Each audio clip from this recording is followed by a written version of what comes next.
प्रभु की तारीफ हो। सर्वशक्तिमान यहोवा परमेश्वर की, जिसने मुझे और आपको ये सौभाग्य दिया कि हम अपने परमेश्वर की महिमा कर सकें और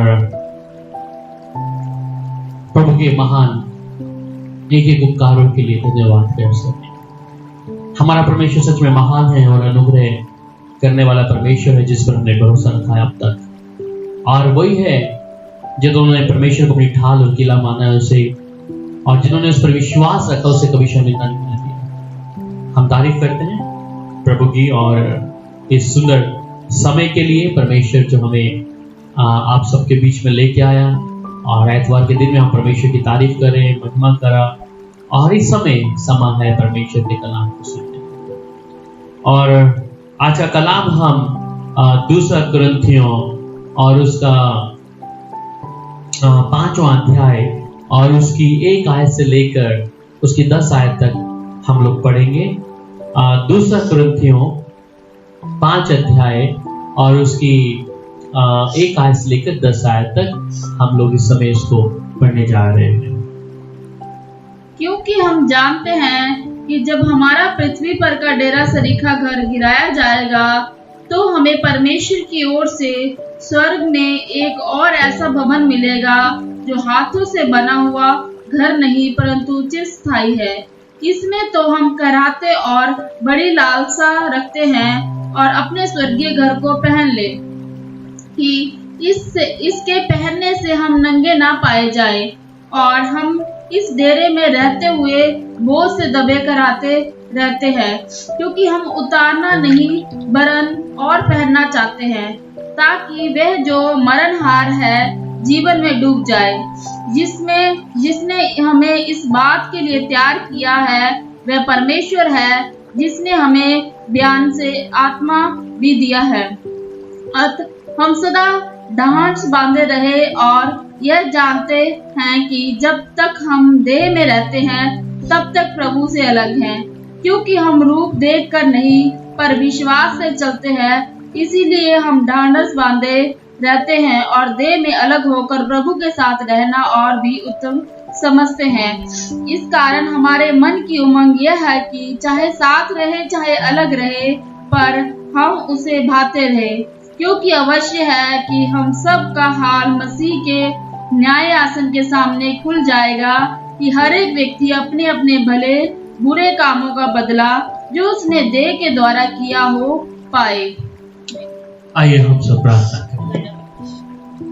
सर्वशक्तिमान यहोवा परमेश्वर, आपकी हजूरी में आते हैं। इस कलाम को प्रभु अपनी समझ से नहीं परंतु आपकी आत्मा और बुद्धि से प्रभु हमें बताएं, तेरे लोगों को इसके भेद के विषय में बता सकें। प्रभु अपने शब्दों को प्रभु हमारी जुबान में डाल, कि जिससे तेरे नाम की महिमा हो और हम तेरे और भी वचन को गहराई से समझ सकें। देखने सुनने वाले हर एक भाई बहनों को प्रभु आपके लोगों में छुपाता हूं। आज की संगति आपके नाम के लिए महिमा का कारण ठहरे प्रभु। हर एक व्यक्ति चाहे दुनिया के किसी कोने में इस समय हमें देख रहा है या प्रभु तेरे कलाम को सुन रहा है, तो आज ये कलाम उनके दिलों में प्रभु छप जाए प्रभु जी। और खुदावन प्रभु मैं तुझसे मोहब्बत करूं, तेरे चरणों में तेरे नाम की महिमा यीशु के नाम से, आमीन।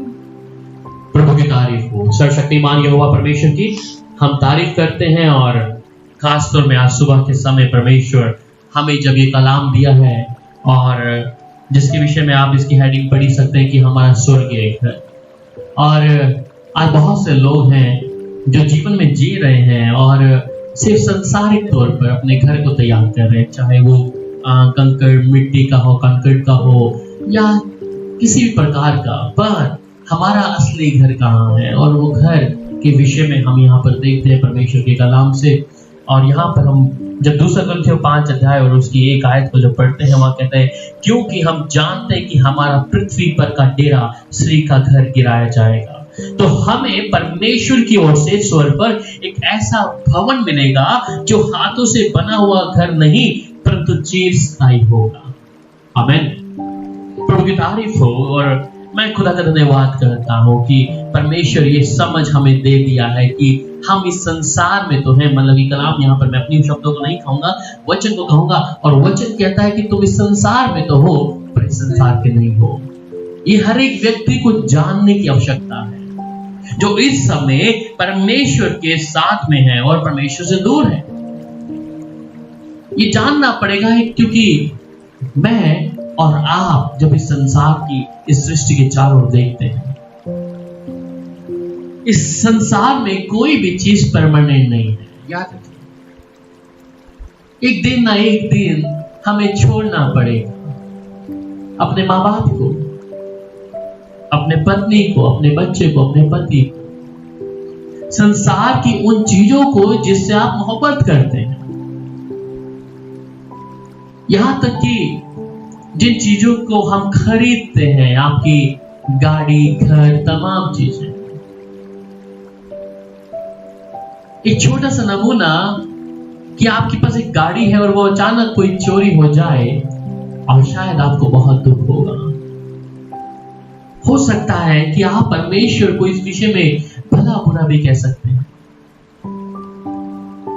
और एक समय ऐसा कि जब आप अपने को खोते हैं, तब ये मुझे और आपको अवश्य जान लेना है। ये मुझे जानना है कि इसलिए वो कहता है क्योंकि हम जानते हैं कि हमारा पृथ्वी पर का डेरा सरीखा घर गिराया जाएगा। जिस देह के विषय में हम लोग बात करते हैं, जिस देह के विषय में हम घमंड करते हैं कि मैं खूबसूरत हूं, मैं बहुत लंबी हूं, मैं बहुत गोरा हूं, या मेरे जैसा ही संसार में कोई नहीं है, ये बहुत से घमंड की बातें हमारी देह के द्वारा होता है। पर याद रखें, गिराया जाएगा, गिराया जाएगा। क्यों? मैं और आप जहां मुझे जाना है उधर ना रहते हुए, उधर की तैयारी ना करते हुए, पर इस संसार में मेरा मन क्यों लगा है? मेरा घर कौन सा है? कहां मैंने जाना है? कहां पर मैंने जाना है? यह आज किसी व्यक्ति को मालूम नहीं है। सब के सब भेड़चाल के समान चल रहे हैं। इसलिए अजीजों, यहां पर दूसरा पतरस 1 अध्याय और उसकी 13 में कहता है, और मैं ये अपने लिए उचित समझता हूं कि जब तक मैं इस डेरे में हूं तब तक तुम्हें सुधि दिलाकर उभारता रहूंगा। कि मुझे जाना कहां है। एक दास का एक मेन रोल ये भी है कि यहां पर जब आप दूसरा पतरस पढ़ रहे हैं या प्रेरित हैं और कहते हैं कि मैं ये अपने लिए उचित समझता हूं कि जब तक मैं इस डेरे में हूं, जब तक मैं इस शरीर में हूं, तब तक तुम्हें सुधि दिलाकर उभारता रहूंगा। ये जान ले कि मैंने जाना कहां है। और यहां पर प्रभु का दास कहता है, मैं तुम्हें उभारता रहूंगा, मैं तुम्हें उभारता रहूंगा। कि जब मैं परमेश्वर के घर में जाऊं तो तुम्हें भी उभारता रहूंगा जब तक मैं इस डेरे में हूं। और प्रभु के दास की खासियत यही है कि वो आपको स्वर्ग जाने के लिए आपकी मदद करे वचन के द्वारा। वो खुद नहीं ले जा सकते। एक सही अगुवे की पहचान है। और आजकल तो हम सिर्फ बपतिस्मा देते हैं और सोचते हैं हमने इसको पहुंचा दिया अभी स्वर्ग में, और फिर वहां पर प्रभु के दास सोचते हैं कि मैंने इसको बपतिस्मा दे दिया, स्वर्ग राज्य तक ये पहुंच गया है, और फिर अपने आप को पीछे कर लेते हैं। मेरे अजीजों, यहीं पर एक प्रभु के दास की सेवा शुरू होती है। और यहां पर पतरस दूसरा पत्र 1:14 में, जब 1:13 में आप पढ़ रहे हैं, वहां क्या कहता है कि ये उचित मैं समझता हूं, ये बात मैं उचित समझता हूं कि जब तक मैं इस डेरे में हूं तुम्हें सुधि दिलाकर मैं उभारता रहूंगा। ये उभारता रहूंगा कि मुझे और आपको परमेश्वर के घर में जाना है। और वहीं पर जब आप दूसरा कुरिन्थियों 4 अध्याय उसकी 7 आयत को पढ़ लेते हैं, वहां पर कहता है कि परंतु हमारे पास ये धन मिट्टी के बर्तनों में रखा है, कि ये असीम सामर्थ्य हमारी ओर से नहीं वरन परमेश्वर की ओर से ठहरे। मिट्टी की देह में, मिट्टी के धन में, मिट्टी के बर्तन में असीम धन को डाल दिया प्रभु ने। आपको घमंड होता है इस बात का कि प्रभु आपको जानता है? आपको घमंड होता है इस बात का कि वो परमेश्वर मेरी आवाज को सुनता है? आपको घमंड होता है इस बात का कि वो स्वर्ग और सृष्टि को बनाने वाला परमेश्वर मुझे जानता है? मैं घमंड करता हूं इस बात के लिए, मेरा जीवन कैसा भी हो, मैं घमंड करता हूं अपने परमेश्वर के ऊपर, और यह मेरे लिए उचित है।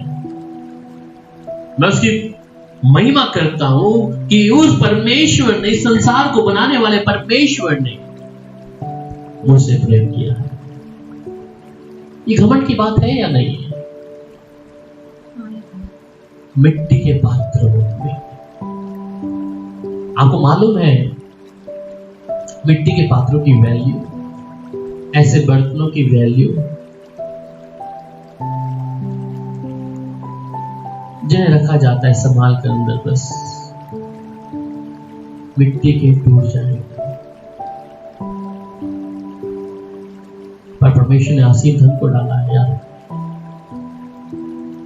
जहां हमें उम्मीद नहीं थी परमेश्वर ने वो हमारे जीवन में कर दिया। इसलिए आके वो वचन में कहता है, जैसे पहला यूहन्ना 3:2 में, और वो कहता है, हे प्रियो, अभी हम परमेश्वर की संतान हैं और अब तक ये प्रकट नहीं हुआ कि हम क्या कुछ होंगे। इतना जानते हैं कि जब वह प्रकट होगा तो हम भी उसके समान होंगे, क्योंकि उसको वैसा ही देखेंगे जैसा वो है। अभी ये प्रकट नहीं हुआ, पर जब वह प्रकट होगा हम भी उसके समान होंगे, क्योंकि उसको वैसा ही देखेंगे जैसा वो है, जैसा वो है। उधर जाने के लिए मुझे करना क्या है? उस प्रभु के साथ जाने के लिए मुझे करना क्या है? मुझे ऐसा कौन सा काम करना है जिससे मैं उस स्वर्गीय घर में जाऊं? इसलिए हमने पढ़ा ना कि हम जानते हैं हमारा पृथ्वी का ये डेरा सी का घर गिराया जाएगा। ये घर गिरा दिया तो जाएंगे कहां? इसलिए इब्रानियों 9 अध्याय उसकी 11 आयत, इब्रानियों 9:11, परंतु जब मसीह आने वाली अच्छी अच्छी वस्तुओं का महायाजक होकर आया, तो उसने और भी बड़े और सिद्ध तंबू में से होकर, जो हाथ का बनाया हुआ नहीं, अर्थात सृष्टि का नहीं। आमीन। परंतु जब मसीह आने वाली अच्छी अच्छी वस्तुओं का महायाजक होकर आया, अच्छी अच्छी वस्तु हमारे उद्धार के लिए, हमारे पाप की माफी के लिए आया, तो उसने और भी बड़े और सिद्ध तंबू से होकर, जो हाथ का बनाया हुआ नहीं, अर्थात सृष्टि का भी नहीं, मेरे प्यारे। और फिर आगे आप उसको जब पढ़ते हैं इब्रानियों 9:24 में, वहां 9:24 में कहता है, क्योंकि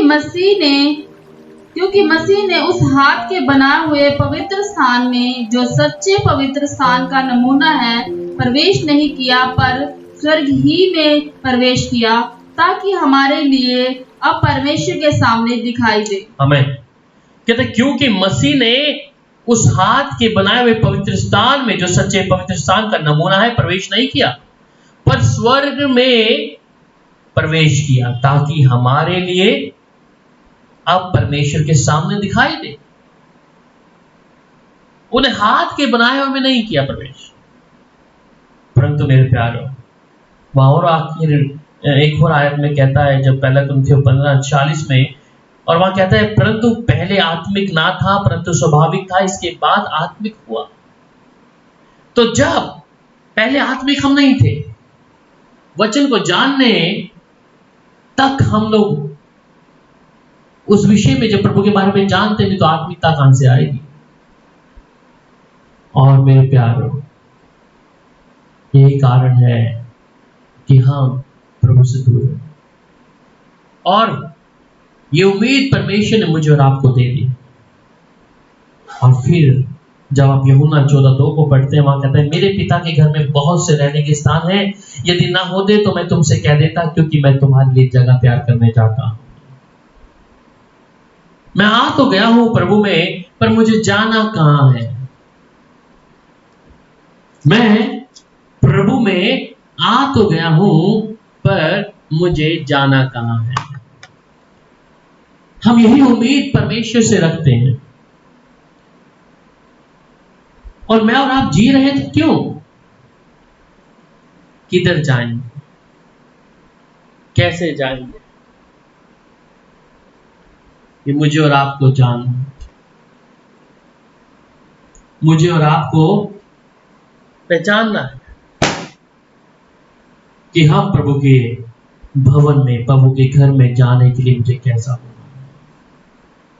मेरे प्यार, वहां पर फिर दूसरी आयत में वचन को जब पढ़ते हैं और वहां पर फिर से प्रभु का वचन जब कहता है, 2 Corinthiयों 15:5-2, इसमें तो हम कराते और बड़ी लालसा रखते हैं, इसमें तो हम कराते और बड़ी लालसा रखते हैं कि अपने स्वर्गीय घर को पहन ले, कि अपने स्वर्गीय घर को पहने। इसमें तो हम कराते हैं, ये जो देह है हमारा, ये घर जो सरीखा हमारा, ये डेरा जो गिराया जाएगा, कहते हैं इसमें हम कराते हैं। दुख है, पीड़ा है, समस्या। बाइबल में लिखा है ना कि हमारे उस घर में जहां पे परमेश्वर के पास में हम होंगे, वहां रोना पिटना भूख प्यास नहीं है, आनंद शांति ऐसे बेटी काम होगा। प्रभु की महिमा करना, प्रभु की हजूरी में बने रहना, प्रभु के साथ एक चित हो जाना, सिर्फ यही काम हमारा वहां पर होगा। मेरे प्यारो, इसलिए रोमियो 8:23 में कहता है, और केवल वही नहीं पर हम भी जिनके पास आत्मा का पहला फल है, आप ही अपने में कराते हैं और लेपालक होने की अर्थात अपनी देह के छुटकारे की बाट जोते हैं। सुन लीजिए, अभी यहां पे कहता है और लेपालक होने की अर्थात अपनी देह के छुटकारे की बाट जोते हैं। अपनी देह के छुटकारे की बाट को जो रहे हैं, क्योंकि इस शरीर में तो दुख है, पीड़ा है, समस्या है, परंतु जब इधर से निकल जाएगा, ये शरीर में से, इस देह में से ये डेरा ये गिरा दिया जाएगा और हमारा आत्मा वापस पिता के पास जाएगा। कहता है कि हम देह के छुटकारे की बाट जो रहे हैं। मेरे प्यार, इसलिए हम कहते हैं कि मन ना लगाएं संसार से, इस संसार से मन ना लगाएं कि जब छोड़ना पड़े तो दुख हो। यहां पर पौलुस इस बात को समझ गया है और शायद आपको भी समझ आ रहा होगा। आखिरी आयत में जब तुमको बोल रहा है कि अपने देह के छुटकारे की हम बाट जोते हैं, अपने देह के छुटकारे की बाट, समझ लीजिए, इस देह से छुटकारे के बाद मैं उस बाट को जो रहा हूं, क्योंकि यहां पर शरीर में मेरे लिए दुख है, शरीर में मेरे लिए परेशानियां, पर मेरी जगह जो यीशु ने स्वयं तैयार कर दी है वहां जाने के लिए। इसलिए वो आगे 1 कुरिन्थियों 15:53 वहां कहता है, क्योंकि अवश्य है कि वह नाशमान देह अविनाश को पहन ले और ये मरणहार देह अमरता को पहन ले। कहता है ये अवश्य है, ये जरूरी है कि नाशमान देह अविनाश को पहन ले। नाशमान, इस देह से कोई काम नहीं है, पर यह अविनाश को पहन ले और यह मरणहार देह अमरता को पहन ले। ये देह से कोई लाभ नहीं, पर यह अमरता को पहन ले प्रभु के साथ। ये देह के द्वारा हम करते क्या है? गुनाह, पाप, अपनी इच्छाओं को पूरा करना, ये स्वाभाविक है, एक मनुष्य के जीवन में स्वाभाविक है। पर ये देह मेरे लिए परमेश्वर के घर में जाने के लिए मेरे रास्ते को बंद कर दे, ये सच है। ये देह परमेश्वर के घर में जाने के लिए मुझे रोक रही है, क्योंकि पाप मेरी देह के द्वारा निरंतर हो रहा है। आगे रोमियो 7:24 में वो कहता है, मैं कैसा अभाग्य मनुष्य हूं, मुझे इस मृत्यु की देह से कौन छुड़ाएगा। हालेलुया। कहता है, मैं कैसा अभागा मनुष्य हूं कि मुझे इस मृत्यु की देह से कौन छुड़ाएगा। मैं कैसा अभागा हूं। ये मृत्यु की देह शरीरी तौर पे मृत्यु है, और अगर ये देह मेरे वश में नहीं है, मैंने परमेश्वर को नहीं सौंपी, तो वहां पर मृत्यु जो कभी खत्म ना होने वालेगी, वहां तक हमें पहुंचा देगा। मैं कैसा अभागा हूं। इसलिए फिलिपियों 1:23 में इसमें आगे कलाम कहता है, क्योंकि मैं दोनों के बीच में आधार में लटका हूं। ना मैं इधर जा रहा हूं ना उधर जा रहा हूं, मैं बीच में लटका हूं। जी तो चाहता है कि मैं कूच करके मसीह के पास जा रहा हूं, क्योंकि ये बहुत ही अच्छा है। फिलिपियों वो कहता है कि मैं दोनों के बीच में हूं, मैं शरीर में भी आत्मा में भी, दोनों के बीच में क्या हूं, लटका हूं। जी तो चाहता है मैं कूच करके मसीह के पास जाऊं, क्योंकि वही बहुत अच्छा है। मसीह के पास शायद कहना आसान होगा बहुत से लोगों का, पर क्या सच में मेरी इच्छा है कि मैं प्रभु के पास जाऊं? क्या सच में मेरी इच्छा है कि मैं प्रभु के साथ एक चित्त हो जाऊं? ये मेरी इच्छा है क्या, कि मैं इस संसार की तमाम चीजों को छोड़कर जब प्रभु मुझे लेने आए तो उसके साथ अलविदा करूं, संसार अपनी बेहतरीन चीजों को छोड़कर जो मैंने धन के द्वारा इकट्ठा किया है। मुश्किल हो गया। पौलुस इस बात को समझ चुका था, इसलिए कहा जो चीजें मेरे लाभ की हैं समझी मेरी है, मैंने उसे हानि की समझा। मेरे फायदे की चीजों को मैंने हानि की समझा। और फिर पहला पत्रस 1:6 में कहता है, और इस कारण तुम मगन होते हो, यद्यपि अवश्य है कि अब कुछ दिन तक नाना प्रकार की परीक्षाओं के कारण उदास हो। इस कारण तुम मगन होते हो, यद्यपि अवश्य है कि अब कुछ दिन तक नाना प्रकार की परीक्षाओं के कारण उदास हो। मुझे स्वर्ग में जाने के लिए क्या करना? मुझे उस प्रभु की हजूरी में वो दरवाजे के अंदर कैसे प्रवेश करना है? मैं कैसे उस दरवाजे में प्रवेश करूं? और वो कहता है कि इसके पहनने से हम नंगे पाए जाते हैं, और हम इस डेरे में रहते हुए बोझ से दबे कर्राते रहते हैं, क्योंकि हम उतारना नहीं वरन और पहनना चाहते हैं, ताकि वे जो मरणहार है जीवन में डूब जाएं। हम इस डेरे में रहते हुए बोझ से दबे हुए कराते हैं, और ये सच्चाई है कि नहीं? जब तक इस शरीर में है, दुख है, पीड़ाएं हैं, समस्या है, चिंताएं हैं, और वो कहता है क्योंकि हम उतारना नहीं वरन और पहनना चाहते हैं, ताकि वे जो मरणहार है जीवन में डूब जाए। और फिर से पहला कुरिन्थियों 15:53 में क्या कहता है फिर से वो, क्योंकि अवश्य है कि वे नाशमंद दे अविनाश को पहन ले, और ये मरणहार दे अमरता को पहन ले। और वहीं पर फिर वो दूसरा कुरिन्थियों 5:2 में कहता है कि इसमें तो हम कराते और बड़ी लालसा रखते हैं कि अपने स्वर्गीय घर को पहन ले।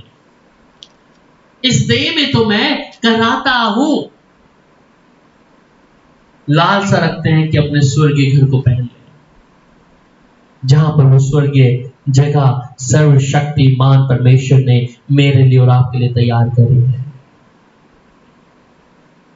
क्या आप नहीं जाना चाहते वहां पर? क्या इसी देह में रहकर दुख भोगना चाहते हैं? क्या इसी देह में रहकर उस पाप में बने रहना चाहते हैं जो पाप हमारे जीवन में निरंतर बना हुआ है? मेरे प्यारे, वहां आगे कहता है, और जिसने हमें इस बात के लिए तैयार किया वह परमेश्वर है जिसने हमें ब्याने में आत्मा भी दिया है। अब इस स्वर्ग में दरवाजे को खोलने के लिए परमेश्वर ने क्या किया है? मुझे और आपको ये सौभाग्य दिया है कि हम परमेश्वर के लिए उसके साथ उसके घर में प्रवेश करने के लिए क्या करें? उसके समान हो जाए। और ब्याने में आत्मा दिया है, और ये वही आत्मा परमेश्वर का मुझे और आपको कायल करता है। इसलिए वो 2 कुरिन्थियों 1 अध्याय उसकी 22 में कहता है कि जिसने हम पर छाप कर दी और ब्याने में आत्मा को हमारे मनों में दिया है, और यह आत्मा हमारी मदद करता है परमेश्वर की हजूरी में आने के लिए। हमें उस स्वर्गीय स्थान में बिठाने के लिए परमेश्वर मदद करता है कि हम अपने परमेश्वर यहोवा के चरणों में आ जाएं, अपने परमेश्वर यहोवा की हजूरी में बैठ अपने यहोवा के साथ चित होकर एक मन में हो जाए। इसलिए इफिसियों 4 अध्याय और उसके 30 आयत में कहता है, और परमेश्वर के पवित्र आत्मा को शोकित मत करो जिससे तुम पर छुटकारे के दिन के लिए छाप दी गई, उससे शोकित ना करो। छुटकारे के दिन के लिए कि जब छुटकारा होगा हमारा इस संसार से, तो स्वर्गीय स्थान में जाने के लिए, उस प्रवेश करने के लिए, उस स्वर्गीय घर में प्रवेश करने के लिए परमेश्वर मेरे लिए रास्ता खोला है। उसे हम शोकित ना करें, उसकी आवाज को सुने, उसकी बातों को सुने, उसके वचन के अनुसार अपने जीवन को बिताए। और फिर इफिसियों 1:13 में वो कहता है, और उसी में तुम पर भी जब तुम सत्य का वचन सुना जो तुम्हारे उद्धार का सुसमाचार है, और जिस पर तुमने विश्वास किया, प्रतिज्ञा किए हुए पवित्र आत्मा की छाप लगी। पवित्र आत्मा की छाप लगी जब तुमने सत्य के वचन को सुना, और जो तुम्हारे उद्धार का सुसमाचार है, तभी पवित्र आत्मा की छाप लगी मेरे अजीज। अन्यथा हम इस संसार में थे, संसार की रीतियों में, संसार की बातों में, संसारी चीजों पे मन लगा कर परमेश्वर से कोसों दूर थे। और फिर वो कहता है, पहला यूहन्ना 3 अध्याय और उसकी 24 आयत में, और जो उसकी आज्ञाओं को मानता है वह इसमें और यह उसमें बना रहता है, और इसी से अर्थात उस आत्मा से जो उसने हमें दिया है, हम जानते हैं कि हम में बना रहता है।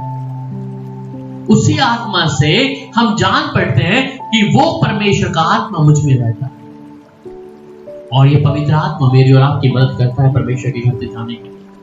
ये हमारे पाप को कायल करता है। जब हम पाप या गुनाह कुछ करते हैं तो परमेश्वर का आत्मा ही है जो हमारी मदद करता है परमेश्वर के चरणों में हमारे को लाने के लिए। इसलिए 2 कुरिन्थियों 4:17 में फिर वो कहता है, क्योंकि हमारा पल भर का हल्का सा कलेश हमारे लिए बहुत ही महत्वपूर्ण और अनंत महिमा को उत्पन्न करता जाता है। ये हल्का सा कलेश, हल्का सा दुख बहुत ही महत्वपूर्ण है, बहुत ही जरूरी है, क्योंकि कहता है अनंत महिमा को उत्पन्न करता जाता है। अनंत महिमा जो कभी समाप्त नहीं होता। परंतु हल्का सा कलेश जब हमारे जीवन में आता है तो कई बार हम परमेश्वर को भूल जाते हैं और प्रभु से कोई नाता नहीं रखते, अपना जीवन जीना शुरू कर, अपनी मर्जी से चलना शुरू कर। मेरे प्यारे, क्या मैं और आप परमेश्वर के घर में जाने के लिए उसकी आज्ञा नहीं मान सकते? इसलिए कहता है कि उसका आज्ञा मानना, जो आज्ञा मानता है उसके अंदर परमेश्वर के साथ में बना रहता है उसका आत्मा। आत्मा के अनुसार चलना है तो उसकी आज्ञा को मानना पड़ेगा, उससे मोहब्बत करनी पड़ेगी। हम इस संसार के लिए नहीं जी रहे, ये संसार जिसे अपने आस पास में देखते हैं इसके लिए नहीं जी रहे, खाने के लिए नहीं जी रहे, परंतु इस देह को, इसके अंदर छुपी आत्मा को परमेश्वर के राज्य में प्रवेश करने के लिए, उसके साथ एक चित्त होने के लिए जी रहे। हमें परमेश्वर ने भेजा क्यों इस संसार में? क्या परमेश्वर से और भी खूबसूरत बनाना चाहते थे, या परमेश्वर देखना चाहते थे कि मनुष्य क्या कर सकता है? परमेश्वर ने भेजा हमें, पर आज हालात क्या हैं कि हम उस परमेश्वर को ही भूल बैठे हैं। ये मनुष्य का स्वभाव है। आज हर एक भीड़, हर एक लोग एक भीड़ चल रही है। कहां जा रहे हैं पता नहीं है, किसके साथ जा रहे हैं पता नहीं है, क्या कर रहे हैं पता नहीं, क्या होने वाला है पता नहीं। इसलिए प्रभु ने कहा वो धनवान व्यक्ति जो धन संपत्ति सब कुछ इकट्ठा करके बैठा था, और प्रभु ने कहा ये मूर्ख, आज ही रात तेरे प्राण ले लिए जाएंगे। मुझे जवाब दे कि उस व्यक्ति का धन किसने इस्तेमाल किया होगा?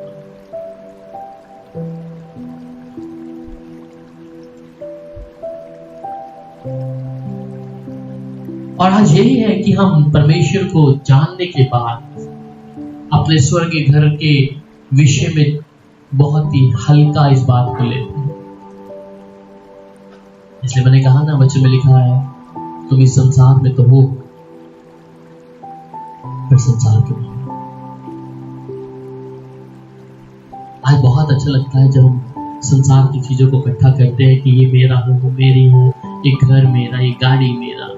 डिजायर्स, इच्छाएं, और इच्छाओं का कभी अंत नहीं होता। इसका अनुभव आप भी जानते हैं। मैं जब बैंक में लगा 2006 में,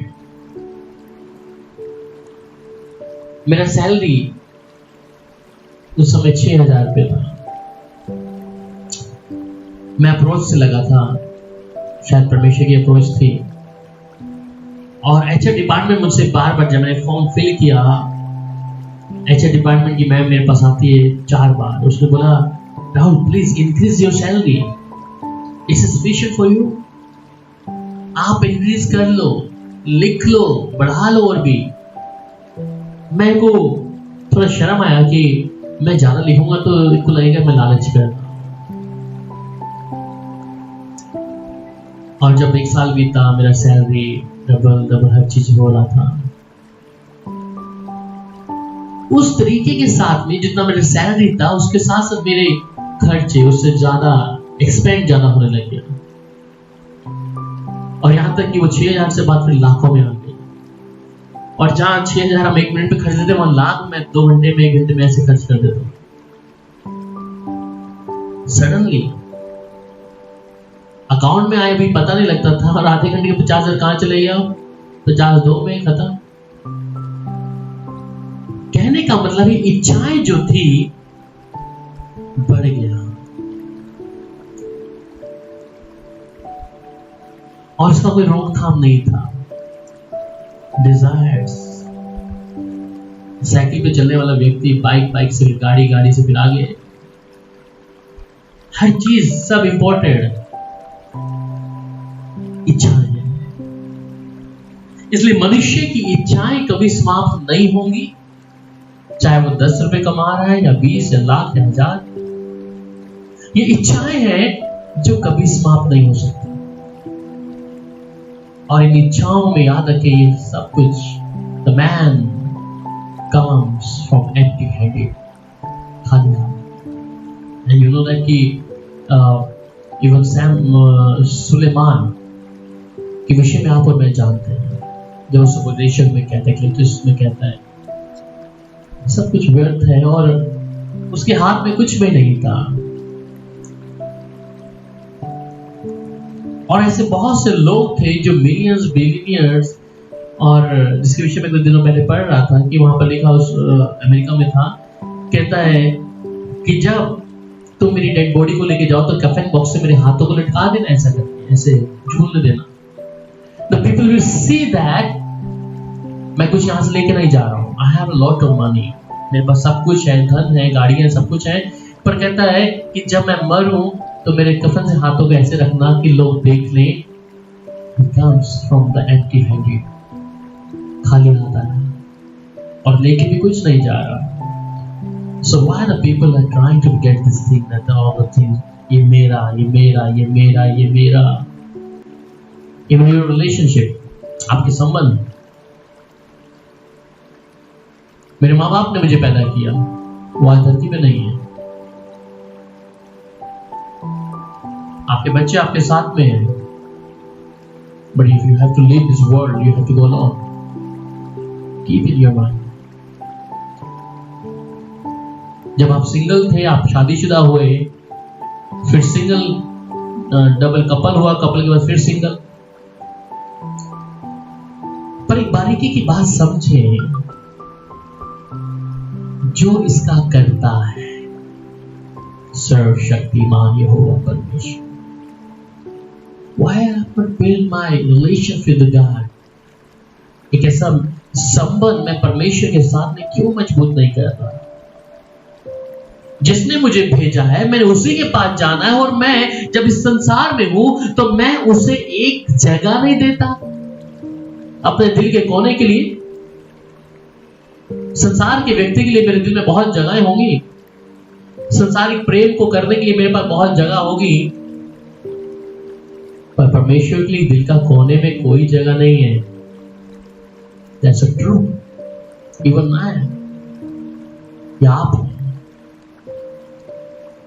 हम सिर्फ परमेश्वर को अपनी सहूलियत के लिए इस्तेमाल करते हैं.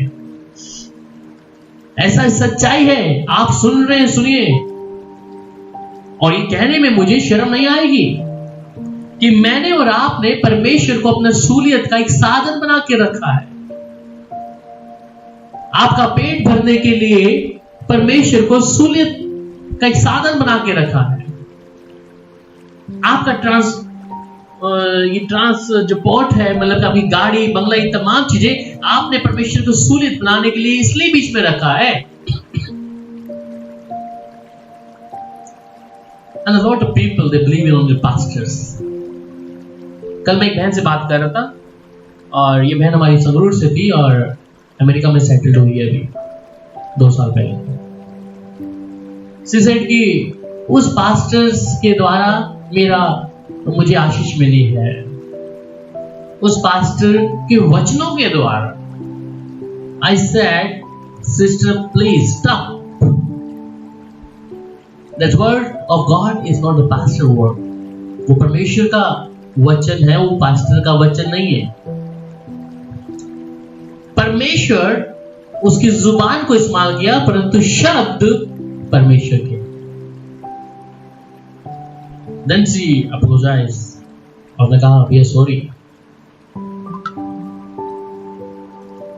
प्रभु की अहमियत काट के हमने रख दी है. प्रभु को निकाल कर हमने एक इंसान को आगे फिट कर दिया. ये that's the pastor. अगर मेरे पास परमेश्वर का वचन ना है तो आप मुझसे कितनी देर बात करेंगे? मैं आपको 1 घंटा 2 घंटा क्या बता पाऊंगा अगर परमेश्वर मेरे बीच में नहीं है, परमेश्वर का कलाम मेरे पास में नहीं है? मैं क्या सुनाऊंगा? मेरे जीवन की मेरे अनुभवों को सिर्फ मैं 1 घंटे या 2 घंटे के अंदर बता दूंगा आप. पर परमेश्वर का वचन है. It's like a sea, ocean, never end. कभी खत्म नहीं होने वाला. आप बाइबल के वचन को पढ़ते हैं, डेली पढ़ते हैं, और फिर महीने बाद फिर से वही वचन पढ़ते हैं. क्यों? उस वचन के द्वारा परमेश्वर फिर से अलग से बात कर रहा है. That's why the word of God say कि परमेश्वर का वचन क्या है? 2 धारी तलवार है, मांस गुदे को काटती है. तो परमेश्वर का नाम किधर है? पास्टर का नाम क्यों है?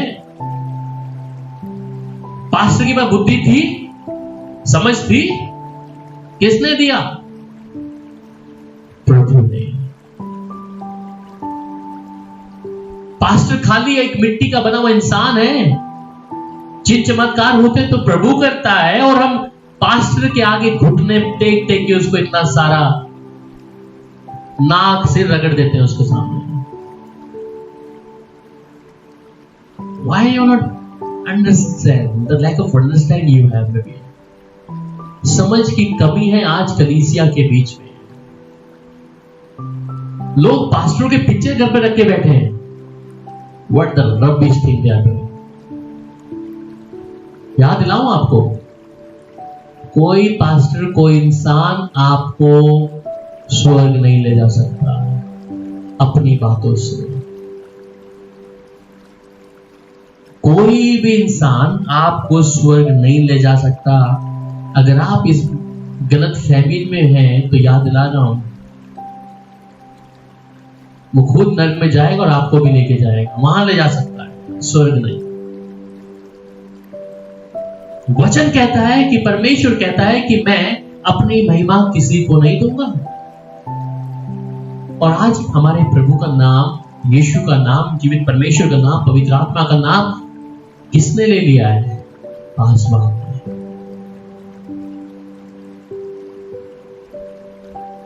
और ये कारण है, वचन कहता है मेरी प्रजा अज्ञानता के कारण नाश हुई है।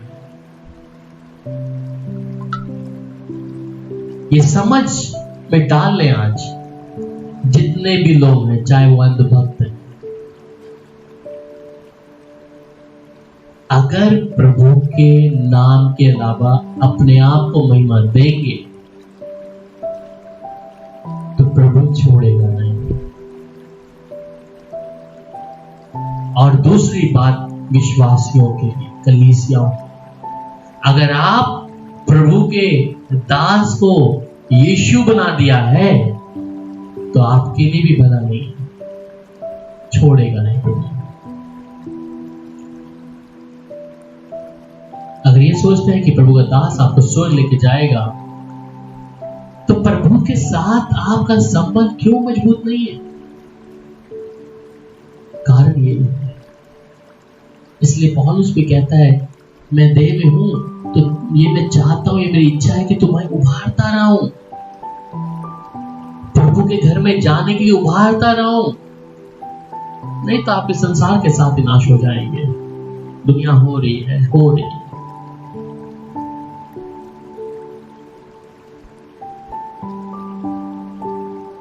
सिर्फ मुझे प्रभु का दास नजर आता है, प्रभु नजर नहीं आता। आपका उद्धार देने वाला, आपको पापों की माफी देने वाला पास्टर था या प्रभु का वचन या प्रभु? नो डाउट प्रभु का दास आदर के योग्य है। और बहुत से ऐसे भक्त हैं, ऐसे लोग हैं जो पास्टर को बस जबरदस्ती सोचते हैं, हाथ रख दे तो अभी हम लोग स्वर्ग पहुंच जाएंगे सीधा। ये पास्टर सिर्फ हम पर हाथ रख दे तो हम चंगाई पा लेंगे। उसके पीछे कौन काम कर रहा है? कौन है? उस प्रभु से सीधी बात नहीं करनी या गुलाम ही रहना सारी ऊपर। और आप कहते हैं कि आप स्वर्ग पहुंच जाएंगे। आप देह में हैं, शरीर में, भाई बुरा मत माने। आपको ऐसे पास्टरों की जरूरत पड़ती रहेगी और पास्टरों का ऐसे लोग होगी कि दुनिया के लोग हम पर निर्भर हो जाए। इसलिए फिर आगे बाइबल में 6 आयत में, सो हम सदा ढाढ़स बांधे रहते हैं और जानते हैं कि जब तक हम देह में रहते हैं तब तक प्रभु से अलग हैं। याद रखें, जब तक हम इस शरीर में हैं तो परमेश्वर से अलग है। शरीर के काम तो मुझे मालूम है, लुचपन है, तमाम चीजें, पाप है, बहुत सी चीजें हैं। इसलिए इब्रानियों 11:13 में कहता है, ये सब विश्वास की दशा में मरे और उन्होंने प्रतिज्ञा की हुई वस्तुएं नहीं पाई, पर उन्हें दूर से देखकर आनंदित हुए और मान लिया कि हम पृथ्वी पर परदेशी और भारी हैं। हम पृथ्वी पर परदेशी और भारी हैं। पर मुझे तो मन लग गया है मेरा, ये संसार नहीं छोड़ सकता। ये संसार की चीजें मैं नहीं छोड़ सकता। प्रभु छोड़ दे। ये चंद कागज के नोट, डॉलर मुझे नहीं छोड़ना। ये सोना चांदी मुझे नहीं छोड़ना। ये गाड़ी मुझे नहीं छोड़ना। ये घर मुझे नहीं छोड़ना। जब तक आप शरीर में हैं, सुन लें, जब तक आप शरीर में हैं परमेश्वर से अलग है। इतना कोशिश करें। No one is holy, no one is righteousness until, वहां पर लिखा है गलातियों 3:24 में, जिन्होंने किया है, अपने आप को जो मसीह के हैं उन्होंने अपनी लालसा और इच्छाओं को सूली पे चढ़ा दिया। You have to do it, आपको करना पड़ेगा।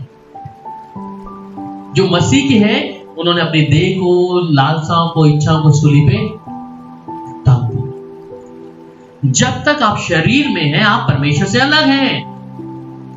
और फिर वहां पर आगे लिखता है फिलिपियों 3:20 में, पर हमारा स्वदेश स्वर्ग पर है और हम उद्धारकर्ता प्रभु यीशु मसीह के वहां आने की बात जो रहे हैं। हमारा स्वदेश स्वर्ग में है।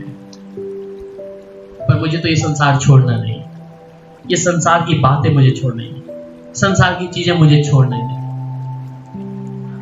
हमारा स्वदेश क्या है? स्वर्ग। वो स्वर्ग में जाने की तैयारी कर रहे हैं और मैं तो क्या तैयारी कर रहा हूं? यहीं पर अपना बेबीलोन तैयार कर रहा हूं, अपना साम्राज्य तैयार कर रहा हूं। ये प्रॉपर्टी मेरी, वो प्रॉपर्टी मेरी, वो घर, वो फ्लैट, ये सब, ये इतना एकड़ जमीन, इतना वो, इतना ये। चांद को भी नहीं छोड़ा। अभी से कहते हैं वहां पर बुकिंग शुरू हो गई है प्लॉट्स में। मंगल ग्रह आल्सो देयर। फिलहाल अभी एक अमेरिका में रिसेंटली न्यूज था कि अपनी वाइफ की शादी एनिवर्सरी के लिए उसने उसको मंगल ग्रह पर एक प्लॉट काट के दिया है। वहां पर जमीन लेके दे दी मंगल ग्रह पे। मेरे प्यारों, क्या ये चीजें आपको स्वर्ग लेके जाएंगी?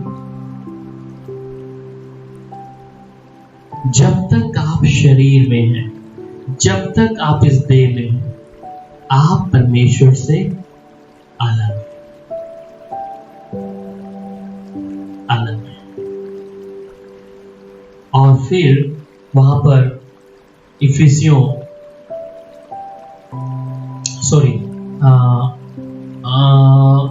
भजन संहिता साम 119 वर्स 19, भजन संहिता 119 और 19 कहता है, मैं तो पृथ्वी पर परदेशी हूं, अपनी आज्ञाओं को मुझसे छिपाए ना रख। मैं इस पृथ्वी पर परदेशी हूं, अपनी आज्ञाओं को प्रभु मुझसे ना छिपाए। और फिर वो भजन संहिता 39 उसकी 12 में भी कह देता है कि हे यहोवा, मेरी प्रार्थना सुन और मेरी दुहाई पर कान लगा, मेरा रोना सुनकर शांत न रहे, क्योंकि मैं तेरे संग एक परदेशी यात्री के समान रहता हूं और अपने सब भूखाओं के समान परदेशी हूं। दाऊद कह रहा है, दाऊद राजा था, दाऊद तमाम चीजों पर अधिकार रखता था, बहुत सा साम्राज्य उसके अधीनता में था, धन की कोई कमी नहीं थी, बहुत आयत से था। ये क्या कह रहा है? मैं तो परदेशी हूं,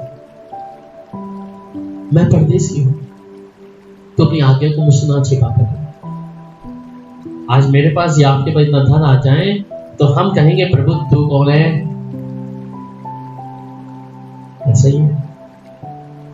इसलिए हम सुख में तो कभी याद नहीं करते प्रभु। हम जाती तब है जब तकलीफ आती है, जब कलेश आता है, तभी हम हे प्रभु, हे प्रभु, हे प्रभु। ये सबका स्वभाव है, ह्यूमन टेंडेंसी, इसके पीछे ह्यूमन टेंडेंसी है। मैं कैसे जाऊंगा परमेश्वर के पास? मैंने देह को तो अभी तक अलग किया ही नहीं है, मैं कैसे जाऊंगा परमेश्वर के पास? और फिर आगे 7वीं आयत, क्योंकि हम रूप देखकर नहीं पर विश्वास से चलते हैं, for we walk by faith not by sight। तो इसका मतलब यहां पर स्पष्ट है कि, और जब आप 2 Corinthians 4:18 पढ़ते हैं कि और हम तो देखी हुई वस्तुओं को नहीं परंतु अनदेखी वस्तुओं को देखते रहते हैं, क्योंकि देखी हुई वस्तुएं थोड़े ही दिन की हैं, परंतु अनदेखी वस्तुएं सदा बनी रहती हैं। ऐसा है, देखी हुई वस्तुएं थोड़े समय के लिए, परंतु अनदेखी वस्तुएं सदा के लिए। अभी शरीर में एक मनुष्य है, चल रहा फिर रहा है, अचानक जीवन समाप्त हो गया, खत्म। पर जो भीतर है वो अनदेखा है। आत्मा अनदेखी है, परंतु अनंत समय तक उसका काम निरंतर चलता जाता है। और फिर पहला कुरिन्थियों 13:12 में बहुत अच्छा कहता है हाँ, अब हमें दर्पण में धुंधला सा दिखाई देता है, परंतु उस समय आमने सामने देखेंगे। उस समय मेरा ज्ञान अधूरा है, परंतु उस समय ऐसी पूरी रीति से पहचानूंगा जैसा मैं पहचाना गया हूं। अभी मुझे धुंधला दिखाई पड़ रहा है, परंतु जब आमने सामने प्रभु को देखेंगे, प्रभु के उस जगह को देखेंगे जो प्रभु ने मेरे लिए और आपके लिए तैयार की, तब पहचान पाएंगे। और फिर आगे लिखता है रोमियो 8:24 में कि आशा के द्वारा तो हमारा उद्धार हुआ है, परंतु जिस वस्तु की आशा की जाती है जब वह देखने में आए तो फिर आशा कहां रही, क्योंकि जिस वस्तु की कोई देख रहा है उसकी आशा क्या करेगा। समझ आया कि आशा के द्वारा तो हमारा उद्धार हुआ है। हमें आशा थी, विश्वास था, अनुग्रह प्रभु ने किया, परंतु जिस वस्तु की आशा की जाती है जब वह देखने में आए तो फिर आशा कहां रही। जब वो देखने में आई तो आशा कहां रही, परंतु क्योंकि जिस वस्तु को कोई देख रहा है उसकी आशा क्या करेगी। जो चीज मुझे मिली गई है, मुझे उसकी आशा क्या है। प्रभु ने अपने घर में आने के लिए मुझे सौभाग्य दे दिया है, तो अब मुझे अब आशा क्या है कि अब मैं उसके साथ सर्वदा अनंत जीवन का वारिस हो जाऊं। और जब ये शरीर मनुष्य शरीर का डेरा ढा दिया जाएगा, गिरा दिया जाएगा और अपने पिता के साथ एक मन हो जाऊंगा आत्मा में। गलातियों 2:20 में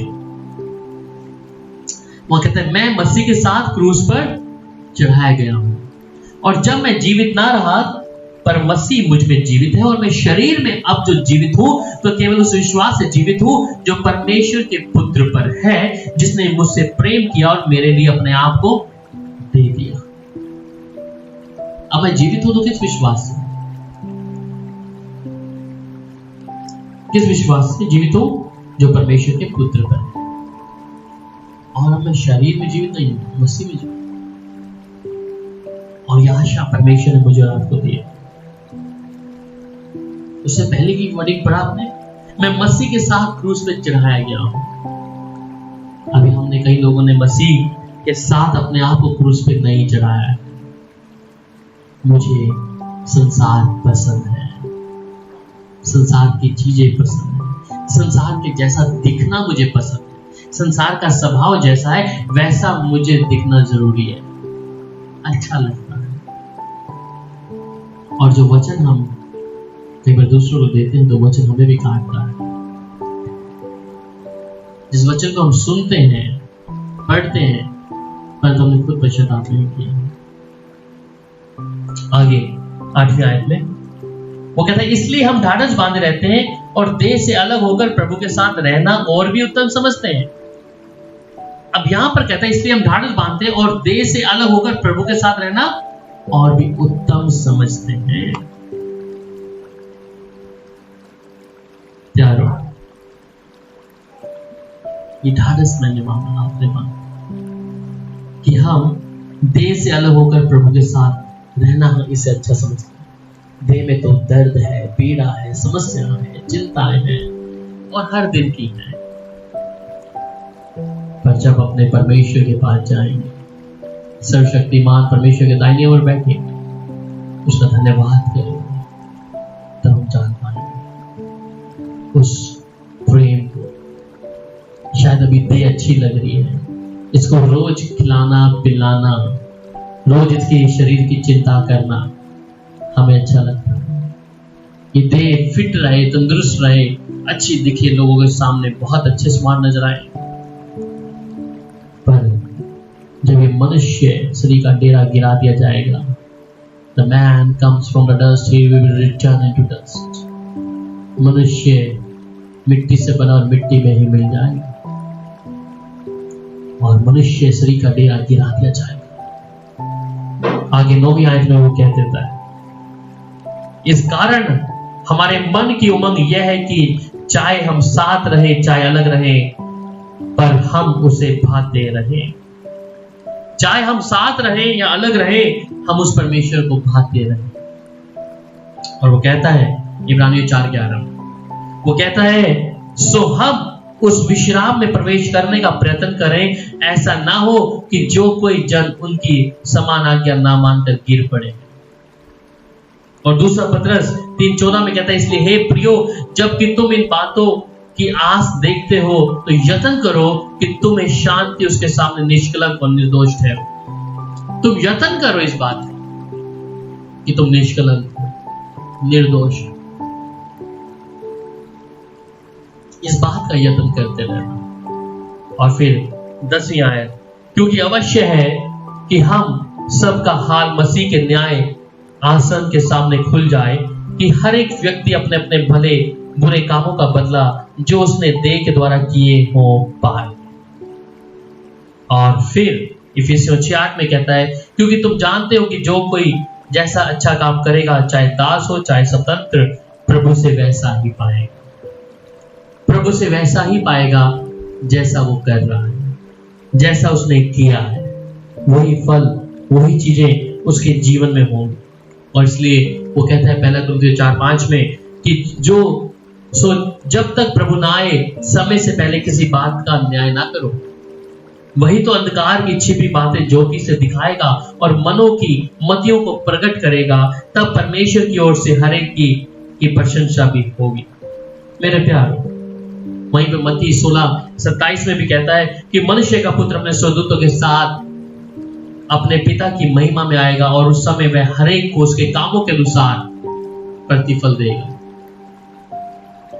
प्यारो, इसलिए जान ले, प्रभु के साथ चलने के लिए, प्रभु की हजूरी में रहने के लिए, उस स्वर्ग में प्रवेश करने के लिए मुझे कैसा होना है, मेरा जीवन क्या है, मैंने किन चीजों पे मन लगाया। इसलिए रोमियो 6:19 में कहता है, मैं तुम्हारी शारीरिक दुर्बलता के कारण मनुष्य की रीति पर कहता हूँ, जैसे तुमने अपने अंगों को कुकर्म के लिए अशुद्धता और कुकर्म के दास करके सौंपा था, वैसे ही अब अपने अंगों को पवित्रता के लिए धार्मिकता के दास करके सौंप। जिस प्रकार तुमने कुकर्म के लिए अपने देह को सौंपा था, अब पवित्रता के लिए धार्मिकता के दास करके सौंप। मेरे प्यारो, इसलिए अपने जीवन को, अपने आत्मा प्राण को प्रभु के हाथों में सौंप। आइए प्रार्थना करें। प्यारे राजा, सर्वशक्तिमान यहोवा परमेश्वर, आदर के योग्य प्रभु, हर एक भाई बहन को प्रभु इस समय जहां पर भी है, ऑनलाइन के जरिए, फेसबुक के द्वारा, यूट्यूब के द्वारा तेरे कलाम को सुन रहे और देख रहे हैं प्रभु, पवित्र आत्मा की सामर्थ्य इसी समय कार्य करे प्रभु जी। हमारा घर वो स्वर्ग जगह पे है प्रभु, जहां पे जाना है। इसलिए वचन में कहा कि अगर मैं देह में हूं तो मैं परमेश्वर से अलग हूं। इसलिए प्रभु, इस देह में रहकर भी प्रभु हम तेरी महिमा कर पाए, आत्मा और प्राण में प्रभु तेरी सामर्थ्य को देखते जाए, तेरे वचन के निमित्त प्रभु आज्ञा मानते तेरे हजूर में चलते रहे कि प्रभु हम उन अंगों को मार दें प्रभु। वचन में जैसा कहता है प्रभु कि तुम अपने अंगों को कुकर्म के लिए अशुद्धता और कुकर्म के दास करके सौंपा था, वैसे ही अब अपने अंगों को पवित्रता के लिए धार्मिकता के दास करके सौंप दो। हमारी मदद करे प्रभु। हर एक देखने और सुनने वाले लोगों को प्रभु, भाइयों बहनों को प्रभु मैं तेरे चरणों में सौंपता हूँ। शुक्रिया प्रभु तेरी हजूरी में आने के लिए, तेरे वचन को देने के लिए, यीशु के सामर्थी नाम में, आमीन। प्रभु की तारीफ हो। प्रभु आप सबको बरकत और आशीष दे और आपके परिवारों को संभाले रहे। शालोम।